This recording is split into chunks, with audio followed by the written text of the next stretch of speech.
Jangan lupa like, comment, and subscribe channel YouTube TVRI Bengkulu dan nyalakan lonceng notifikasinya.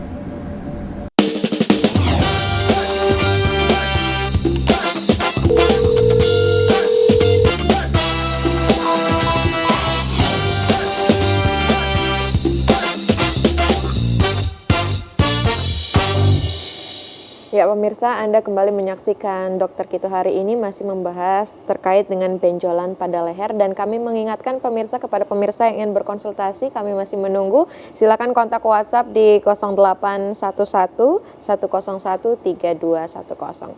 Baik, kita lanjut ke materi oleh Dokter Bella. Tadi sempat saya tanyakan juga terkait dengan pada umumnya ini berapa benjolan sih yang terjadi, yang berapa banyaknya gitu ya dokter? Jadi untuk berapa banyak benjolannya itu tergantung juga dari kalau misalnya limfadenitis itu bisa multiple gitu ya. Kalau misalnya dia tiroid tadi yang ada kita bahas sebelumnya, itu biasanya bisa kanan bisa kiri atau bisa dua-duanya juga gede langsung di bawah leher gitu. Selanjutnya kalau misal tadi kayak mumps itu juga bisa hanya di satu sisi aja atau bisa dua-duanya gitu. Kalau untuk spesifiknya makanya itu kita harus tahu dulu untuk anamnesisnya, perjalanan penyakitnya bagaimana, terus juga diperiksa juga sama dokternya untuk pemeriksaan fisiknya nih. Memang hanya karena lokasinya itu kan beda-beda ya. Ada yang bener-bener di belakang bawah kuping banget di dekat leher. Ada yang memang dia posisinya tepat di tiroid kayak gitu. Jadi memang tergantung dari lokasinya juga. Artinya memungkinkan untuk lebih dari satu benjolan. Betul. Ya. Mengerikan ya dokter ya. Takut ya pemirsa ya. Baik, langsung kita lanjutkan ke materi Dokter Bella. Oke, selanjutnya ini ya tadi ya. Jadi kalau misalnya pun dia hanya limfadenitis itu juga bisa multiple gitu. Karena tadi tempat dan lokasinya si KGB itu atau kelenjar getah bening itu ada banyak di seluruh tubuh gitu ya. Misalnya dia bengkak di dekat leher, tapi terus dia bengkak juga nih di selangkangan atau di pangkal paha, itu juga bisa. Karena sama-sama ada infeksi nih, berarti penanda ada infeksi dalam tubuhnya. Seperti itu. Jadi nggak cuma satu. Nah, terus kalau misalnya memang ada yang namanya itu adalah kayak cardinal sign atau tandanya kalau ini memang sebenarnya hanya infeksi gitu ya. Jadi hanya penanda ini adalah suatu infeksi. Itu yang pertama adalah kemerahan ya.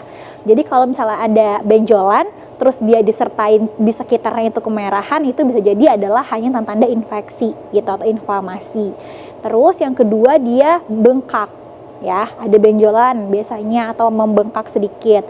Terus kalau misalnya terabanya itu biasanya dia panas atau memang orangnya kayak pas dia raba kok agak beda gitu dibanding dengan suhu sekitar tubuh yang lain ya. Terus juga nyeri. Jadi pada benjolan itu juga nyut-nyutan nih dok gitu ya. Nyeri nih di benjolan ini gitu. Itu suatu penanda bahwa memang di situ ada infeksi gitu. Terus ada fungsiolisa atau kurangnya dari fungsinya itu sendiri gitu. Nah kalau misalnya memang sudah ada tanda-tanda ini, itu berarti biasanya itu akan mengarah ke suatu infeksi atau inflamasi. Nah kayak gambar di sebelah ya. Jadi kan di sini memang posisinya pas sekali ya, pas di leher, deket leher, di leher ya. Terus dia memang ada kemerahan, terus dia juga ada benjolan di sini gitu. Nah tapi kalau misalnya memang dia sudah ini kayak ada perubahan warna ya, kayak pengen ada putih-putihnya gitu ya, itu siapa tahu dan bisa jadi ini malah memang isinya tuh sudah ada cairannya gitu. Nanah ya dok? Iya, salah satunya bisa adalah nanah gitu. Ini adalah suatu pembengkakan atau limfadenitis tadi. Nah ini ya, jadi kelihatan nih beda, tapi warnanya memang ada kayak penandanya merah dibanding dengan kulit sekitarnya gitu ya. Nah, ini untuk tanda-tandanya. Nah, dan juga sebenarnya limfadenitis ini sendiri juga ada yang kronis gitu. Jadi memang waktunya itu biasanya lebih dari 3 bulan gitu ya. Jadi sudah lama.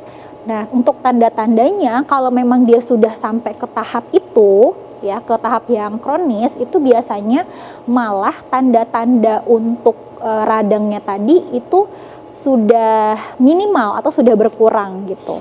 Atau mungkin pas waktu di awal dia kemerahan dia sudah minum obat terlebih dahulu, tapi jadi kayak warnanya merahnya sudah menghilang, nyerinya sudah menghilang gitu. Ternyata si benjolannya itu masih tetap teraba, itu juga bisa gitu ya. Jadi memang tanda-tanda radangnya sudah minimal, terus nyerinya juga sudah minimal, atau memang sebenarnya infeksinya itu berasal dari infeksi tempat lain gitu ya. Misalnya dia juga ada infeksi gigi, tapi karena gigi itu juga bisa menyebabkan pembengkakan nih pada leher, itu juga bisa, atau ada benjolan pada leher, itu juga bisa, suatu penanda gitu. Jadi memang infeksinya itu bukan karena dari KGB-nya sendiri gitu ya, kayak penandanya hanya penanda aja, tapi infeksinya itu ada dari tempat lain, dari gigi itu sendiri gitu. Terus kalau yang spesifik ya, biasanya itu karena penyebabnya suatu infeksi TBC tadi. Nah, kalau misalnya dia memang infeksinya itu karena TBC, harus ada juga gejala-gejala dari TBC-nya itu. Biasanya akan disertai dengan batuk yang lebih dari 2 minggu, terus pasiennya demam ya, disertai dengan adanya penurunan berat badan. Nah, waktu untuk yang spesifik biasanya pada benjolannya itu juga akan teraba lebih padat, lebih keras, dan biasanya dia multiple, jadi banyak, karena memang infeksinya itu kan dia menyeluruh ya. Makanya tadi sebenarnya bisa bukan hanya satu aja kalau misalnya ada benjolan gitu. Dan juga biasanya dia bull neck, jadi kayak di lehernya itu akan lebih gede gitu ya. Gitu. Itu untuk yang spesifik ke infeksi TBC sendiri. Nah, terus bagaimana nih untuk diagnosisnya ya? Jadi untuk di awal-awal biasanya itu akan ditanyakan gejala ya. Jadi gejala dari pasiennya itu sendiri. Biasanya infeksi ada nggak disertain dengan infeksi lain gitu. Kayak apakah dia lagi ada infeksi saluran nafas atas, misalnya batuk pilek, terus juga ada infeksi pada mata, misalnya gitu. Atau memang ada nyeri kepala, ada demam tinggi, terus dia nggak nafsu makan, atau tanda-tanda TBC tadi gitu ya. Terus juga atau memang dari kesehatan gigi yang buruk, misalnya gigi berlubang. Ya, gigi berlubang yang lama dibiarin itu kan suatu tempat tumbuhnya si bakteri-bakteri, jadi bikin adanya sumber infeksi di sana, itu juga bisa menyebabkan nanti malah bengkak nih di KGB-nya gitu. Sebenarnya bengkak di KGB itu jadi tahu ya. Jadi kayak oh iya, ini ternyata ada suatu infeksi nih, makanya harus kita cari nih sumber infeksinya dari mana gitu, supaya tahu nanti bisa penanganannya lebih tepat gitu. Nah, selanjutnya setelah kita anamnesis, biasanya itu akan dilakukan namanya pemeriksaan fisik ya. Jadi akan dilihat untuk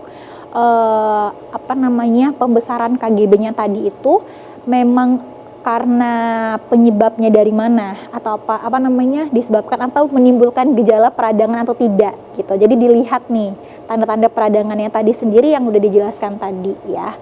Nah, terus kita juga akan melihat tadi yang pertama lokasinya. Ya, jadi lokasinya itu benar nggak, apa tadi dia itu benjolannya di leher bagian depan, itu bisa ke arah tiroid ya, terus atau benjolannya benar tepat di bawah telinga gitu, atau memang di lokasi yang lain kayak gitu, atau memang dia lokasinya banyak yang multiple tadi. Selanjutnya kita juga akan lihat ukuran dan bentuknya. Ya, jadi dari ukurannya untuk yang kelenjar getah bening normal sendiri itu biasanya dia itu hanya kecil aja, bahkan nggak keraba gitu, karena milimeter ya. Nah, tapi kalau misalnya dia udah sampai lebih dari 2 cm, udah kita keraba dan terasa, itu juga sudah artinya itu berarti KGB itu membesar gitu. Jadi udah, oh ini udah keraba nih, padahal seharusnya itu nggak keraba gitu. Terus juga pada saat dilakukan penilaian selanjutnya itu adalah nyeri tekan. Jadi waktu dipegang itu dia akan lebih nyeri, dan konsistensinya ya.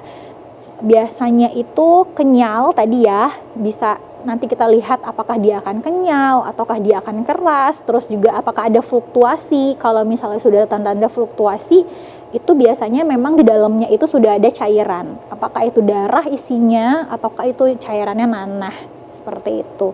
Terus tadi teraba hangat atau tidak, dan jumlahnya bagaimana ya, ini yang akan kita nilai. Makanya kalau misalnya pemirsa di rumah, kalau misalnya memang sudah ada untuk benjolan ya, itu segera aja datang ke vaskes pertamanya gitu. Jadi tahu nih, kita akan menilai bener nggak nih ini hanya KGB atau bahkan dari penyakit-penyakit yang lain, seperti itu. Nah, terus ini juga yang jadi penting, apakah ini suatu penanda bahwa benjolannya itu hanya infeksi atau mengarah ke keganasan, ya. Nah, tanda yang pertama, kalau dia itu infeksi, biasanya dia akan pada benjolan itu dia akan teraba lebih kenyal, ya. Sedangkan pada mengarah ke keganasan itu biasanya dia keras, gitu. Nah, pada infeksi biasanya dia juga nyeri nih, ya. Awal-awalnya nih nyeri karena memang infeksi itu ada tanda-tanda inflamasi di sana. Bahkan dia akan nyeri, sedangkan pada arah keganasan biasanya nggak nyeri. Jadi benjolan-benjolan yang dia memang keras dan tidak nyeri, ditambah lagi dengan pada infeksi biasanya dia ada fluktuasi ya, kayak isinya cairan gitu. Pada keganasan biasanya enggak. Atau memang dia itu biasanya batasnya yang kita lihat ya. Jadi pada infeksi biasanya batas itu tegas. Tapi pada keganasan itu biasanya batasnya nggak tegas pada suatu benjolannya itu gitu. Dan biasanya kalau dia memang infeksi, kulit di sekitar dari benjolan itu dia biasanya memang mengikut merah. Sedangkan pada malignansi tergantung. Kadang-kadang dia sama dengan kulit sekitar sehingga kita kayak ini nggak kenapa-napa gitu. Dan yang paling juga kita lihat adalah pada keganasan biasanya dia itu akan tumbuh dengan cepat ya. Ukurannya itu dia nanti hari ini, ntar kita observasi sebulan lagi kok makin gede kayak gitu. Jadi makanya benjolan pada leher ini juga penting untuk dibahas karena kita harus tahu nih ini benar-benar mengarahnya di infeksi atau memang arahnya nanti akan ke keganasan, seperti itu. Nah, selanjutnya untuk menegakkan juga diagnosisnya kita akan melakukan pemeriksaan penunjang lainnya ya. Biasanya itu kita cek laboratoriumnya, dilihat apakah ada tes darah ya biasanya, apakah memang ini ada faktor dari infeksinya sendiri yang meningkat seperti itu. Nah, untuk pada pada pembengkakan atau benjolan pada leher biasanya kita akan melakukan imaging juga ya. Nanti yang paling sering itu adalah di USG nih di bagian lehernya, karena itu bisa jadi suatu penanda juga gitu ya. Atau di dalamnya pas waktu di USG itu apakah nanti kelihatan ini benjolannya hanya satu atau dia ada isinya atau tidak, atau hanya KGB aja atau itu pembesaran tiroid, itu semuanya nanti terlihat juga di USG seperti itu. Ini yang paling sering dilakukan. Atau memang nanti juga pemeriksaan lanjutannya setelah USG biasanya akan dilakukan FNAB atau fine needle aspiration ya. Jadi pada benjolannya itu sendiri kayak di gambar ini ya, misalnya kan ada benjolan di leher, terutama apalagi kalau misalnya dia yang ada isinya ya. Jadi nanti ini akan diambil cairannya ya, pakai suntikan gitu biasanya, nanti diambil cairan, nanti cairannya itulah yang akan diperiksakan gitu ya. Diperiksa ke lab gitu ya, Dok. Apalagi kalau misalnya memang ini mengarahnya ke keganasan gitu ya. Ini juga bisa suatu pemeriksaan yang penting juga. Jadi diambil dari benjolan di lehernya itu sendiri, atau juga akan dilakukan yang namanya eksisi ya. Diambil juga sedikit bagian dari benjolannya ini untuk diperiksakan nanti di bawah mikroskop seperti itu. Akan dilihat ini memang sebenarnya keganasan atau tidak, seperti itu. Nah, ini juga penting ya. Jadi kapan nih kita ke dokter? Harus ke dokter. Karena gitu bingung ya. juga ya dokter ya. Kapan sih sebenarnya harus ke dokter? Betul. Jadi kapan kita ke dokter kalau benjolannya itu mendadak dan munculnya tanpa sebab, nggak ada infeksi, nggak ada demam, nggak ada batuk gitu ya. Kok tiba-tiba benjolan? Atau kadang-kadang kita hanya baru sadar aja nih ada benjolan gitu ya. Nggak apa-apa, periksakan segera langsung ke dokter kalau ada benjolan. Terus ada pembengkakan kelenjar yang semakin membesar tadi ya, karena suatu tanda keganasan itu dia akan terus-terus cepat gitu membesarnya si benjolan itu. Atau dia tidak juga kunjung hilang selama 2-4 minggu, apalagi sudah diobati dengan misalnya minum antibiotik gitu ya, atau sudah ke dokter tapi nggak juga hilang nih. Itu harus segera juga. Nih, nanti kita biasanya kalau memang gak hilang dengan antibiotik atau obat-obat dari fase pertama kan segera kita rujuk untuk melakukan pemeriksaan lanjutan tadi. Terus benjolannya teraba keras dan tidak mudah bergeser. Itu tadi ya, terfiksasi biasanya karena dia takutnya mengarah ke keganasan. Selanjutnya ada juga demam tinggi, berkeringat malam hari, berat badan turun. Yang nggak tahu sebabnya, ini juga harus ke dokter karena takutnya itu tadi infeksi karena TBC. Itu juga bisa menyebabkan benjolan pada leher gitu. Yang bahayanya yang tiba-tiba ya dokter ya. Betul, jangan sampai nanti udah sampai ada komplikasi yang berupa adanya luka nanti atau nanah nanti di situ, terus bisa juga sampai ke infeksi ke tempat lain ya. Itu baru ke dokter, itu kan sudah lebih sulit ya untuk dilakukan pengobatan. Gitu. Dan untuk peran tenaga medisnya di sini memang nanti akan kita lakukan diagnosis dan pemeriksaan pastinya kalau pasiennya datang, akan dilakukan pengobatan dan juga akan dikasih tahu juga nih edukasi di rumah karena tadi kan banyak banget ya yang udah kita bahas benjolan ini dan tiap penyakit itu beda-beda gitu. Ada yang tadi disuruh isolasi di rumah anaknya, ada yang harus istirahat yang cukup, terus ada juga yang harus minum antibiotik dengan jelas berapa hari seperti itu. Jadi kalau misalnya udah ada benjolan segera datang aja ke vaskesnya. Baik, jangan ditunda-tunda ya dokter Bella. Boleh silakan duduk dokter Bella karena waktu kita sudah mepet ya, kayaknya butuh berapa jam lagi ya dokter ya untuk membahas materi ini. Boleh closing statement dari dokter Putri terkait dengan materi kita hari ini dan juga himbauannya kepada pemirsa di rumah agar kita terhindar dari penyakit ini. Ya, oke, yang pertama benjolan pada leher ini tidak boleh disepelekan dan juga tidak perlu terlalu dikhawatirkan. Intinya kalau memang ada benjolan muncul dimanapun di bagian tubuh kita dari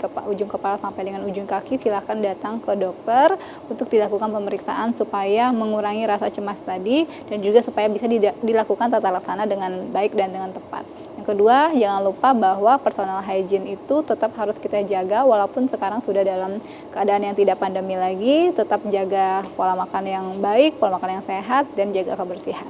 Baik, terima kasih dokter Putri dan juga dokter Bella karena sudah memberikan edukasi kepada pemirsa di rumah. Baik pemirsa, cukup sampai sini perjumpaan kita pada hari ini. Terus saksikan Dokter Kito Senin hingga Jumat pukul 10 waktu Indonesia Barat. Saya Helda Amelia undur diri, terima kasih dan sampai jumpa.